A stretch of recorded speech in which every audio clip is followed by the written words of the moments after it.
और Kapatisi TV. ICFA University Meghalaya is now open for admissions for the academic year 2025. Explore our best courses and apply today. Fee concessions are available for domicile students of the state of Meghalaya.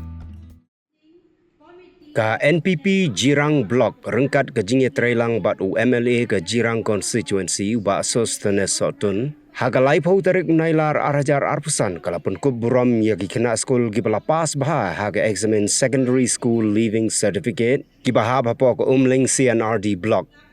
Haga ni kasngi la Pynkup Burom ru ya ki principal jong ki Skul ha ka jinyalang ka balalong ha parish hall ka Saint Francis Assisi Bernard Parish haga bau Rupert Moment ubalong chairman jong ka Meghalaya New and Renewable Energy Development Agency but MLA jong ka Kharkuta constituency ulalong ko Mukongsan but district school education officer jong ka Ribhoy district uba Savio Bla ulalong ko Musumbot Kongsan rengkat ke jingiran lang jong MLA ke Jirang uba sos tene soton kikme kikpa kinohikai bat Khynnah Skul.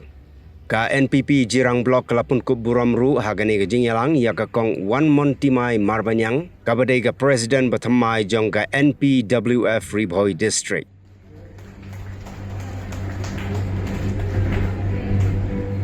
Rom Sakona Secondary School principal and one of the students of Rom Sakona Secondary School together.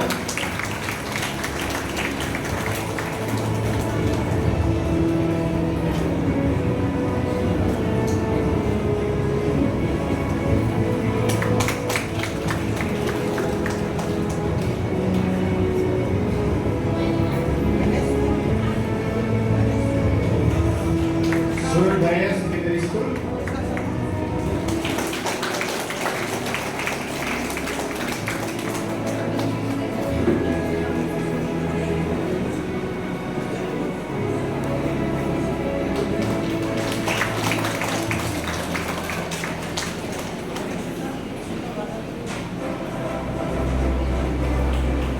Okay, thank you, Principal.